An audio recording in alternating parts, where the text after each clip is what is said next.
अटल शताब्दी महोत्सव की पूर्व संध्या पर आयोजित अटल गीत गंगा का आज के इस समारोह में मुख्य अतिथि के रूप में उपस्थित देश के लोकप्रिय और कर्मठ रक्षा मंत्री लखनऊ के माननीय सांसद आदरणीय श्री राजनाथ सिंह जी,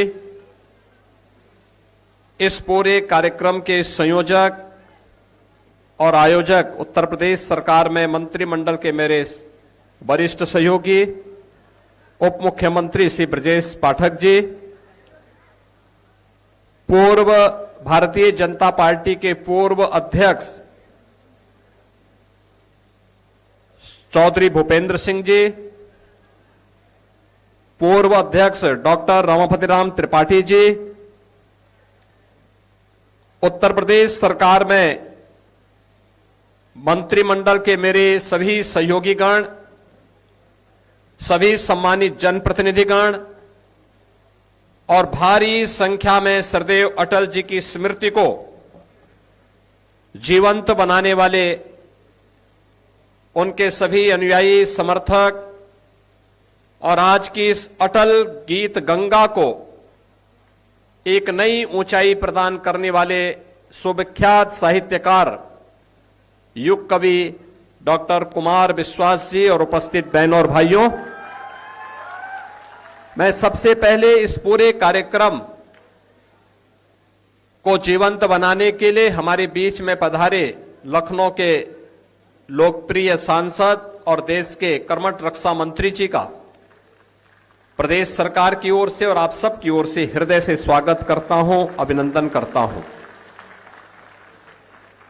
बहनों और भाइयों, जब हम अटल जी की बात करते हैं तो भारतीय राजनीति का एक ऐसा चेहरा जिसने 6 दशक तक भारत की राजनीति को एक नई ऊंचाई दी, उसे मूल्यों और आदर्शों के साथ जोड़ा। राजनीति में हम किसी भी ओर रहें, लेकिन अपनी धमक और अपनी पहचान को लेकर के हम उसे आगे बढ़ा सकते हैं। और अटल जी की ये प्रेरणा, उनका एक संघर्ष, उनका ये संकल्प उनकी कविताओं में भी, क्योंकि वे कवि भी थे, एक लेखक भी थे, एक पत्रकार भी थे, एक राजनेता भी थे और एक दूरदृष्टा राजनेता के साथ साथ एक अभिभावक के रूप में भी उनका मार्गदर्शन पूरे देश ने लिया है और दुनिया भी उनका उसी रूप में सम्मान करती थी।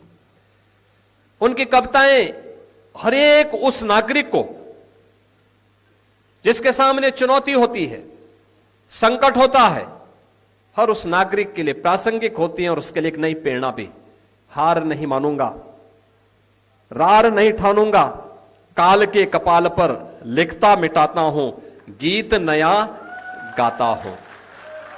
अटल जी जैसा कवि हृदय और देश के लिए उतना ही दृढ़ हृदय, दृढ़ इच्छा शक्ति के साथ कार्य करने वाला राजनेता, दूरदर्शी राजनेता, भारत की ग्राम्य विकास का हो, भारत के नगरीय कनेक्टिविटी का हो, देश के अंदर पब्लिक ट्रांसपोर्ट सिस्टम को एक नए आयाम के साथ आगे बढ़ाने का कार्य हो, या गरीब कल्याणकारी योजनाओं के माध्यम से हर एक गरीब के सामने पंडित दीनदयाल उपाध्याय के सपने, अंत्योदय के लक्ष्य को प्राप्त करने का उनका संकल्प, यह निरंतर एक नई पहचान इस पूरी व्यवस्था को देता है। याद करिए, जब उन्होंने भारतीय जनता पार्टी की कमान संभाली, नया नया जनता पार्टी के अवसान के बाद भारतीय जनता पार्टी नए सिरे से आगे बढ़ी थी। और उस समय की स्थिति कैसी थी? उस समय भी उन्होंने किस दृढ़ता के साथ काम लिया और उन्होंने उस समय कहा था, अंधेरा छटेगा, सूरज निकलेगा। उन्होंने देशवासियों से उस समय कहा था,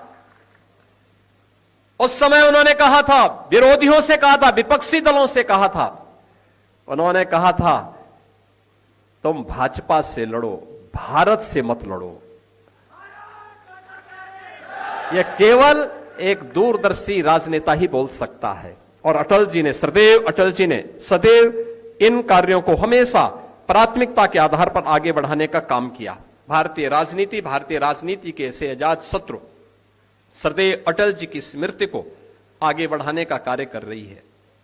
और आप सबसे मैं आह्वान करूंगा, अटल जी की शताब्दी महोत्सव के अवसर पर उत्तर प्रदेश सरकार ने हर कॉलेजेस में, स्कूल कॉलेजेस में तो प्रतियोगिता की ही है। हमारे विचार परिवार से जुड़े हुए एक बड़े स्थल को, राष्ट्र प्रेरणा स्थल, कल लोकार्पण करने के लिए आदरणीय प्रधानमंत्री जी लखनऊ पधार रहे हैं। यानी यह विचारधारा कहां से आगे बढ़ी है और कैसे भारत को नेतृत्व देते हुए एक नए भारत के रूप में आज हम सबको आगे बढ़ा रही है। डॉक्टर श्यामा प्रसाद मुखर्जी जी, पंडित दीनदयाल उपाध्याय जी और सरदेव अटल बिहारी वाजपेयी जी की 65 फुट ऊंची कांस्य की प्रतिमाओं के साथ ही डिजिटल म्यूजियम के माध्यम से पूरे विचार दर्शन को आपको वहां देखने को मिलेगा। मुझे लगता है जो भी जाएगा अभिभूत होकर के आएगा। एक बड़ा मंच मिल गया है। अभी मैं कह रहा था, यहां पे हम लोग बैठे थे, कुमार विश्वास जी कह रहे थे कि सभागार छोटा पड़ गया। अगली बार इससे भी बड़ा सभागार आपको राष्ट्र प्रेरणा स्थल कार्यक्रम के लिए मिल जाएगा। वहां का जो ओपन एयर थिएटर है उसमें 3000 लोग बैठ सकते हैं। और जो मंच है ना, इस मंच से दुगना मंच है। और वहां पर जो मैदान दिया गया है उसमें कम से कम 2 लाख लोग एकत्र हो सकते हैं। लखनऊ का सार्वजनिक का सबसे बड़ा कार्यक्रम। 4000 बसेज और 4 व्हीलर पार्किंग की भी व्यवस्था दी गई है। एक बड़ा कार्यक्रम। यहां से हम जाएंगे, मुश्किल से 5 से 7 मिनट में हम वहां पहुंच जाएंगे। कल प्रधानमंत्री जी उसे राष्ट्र को समर्पित करेंगे और हम सब के लिए एक बड़ा स्थल मिलेगा कार्यक्रम के लिए, जहां स्थान की कमी नहीं होगी। हर प्रकार के कार्यक्रम वहां पर आगे बढ़ेंगे। अटल जी को कल हम उनके शताब्दी महोत्सव के अवसर पर प्रधानमंत्री जी के करकमलों से, आदरणीय रक्षा मंत्री जी और अन्य गणमान्यों की उपस्थिति में यह राष्ट्र को समर्पित होगा। अटल जी के प्रति हमारी श्रद्धांजलि, विनम्र श्रद्धांजलि होगी। और अटल जी ने हम सब के लिए यही बात कही है, जो उनकी हमेशा हम सब के लिए एक प्रेरणा रही है कि मेरे प्रभु, मुझे इतनी ऊंचाई कभी मत देना, गैरों को गले न लगा सकूं, इतनी रुखाई कभी मत देना। यह हर कार्यकर्ता के लिए, विचार परिवार के साथ साथ हर भारतीय के लिए एक नई प्रेरणा है। मैं एक बार फिर से अटल गीत संध्या के इस अवसर पर मैं आप रक्षा मंत्री जी का, आप सबका हृदय से अभिनंदन करता हूं। सरदेव अटल जी की स्मृति को नमन करते हुए नम्र श्रद्धांजलि अर्पित करता हूं। धन्यवाद। जय हिंद।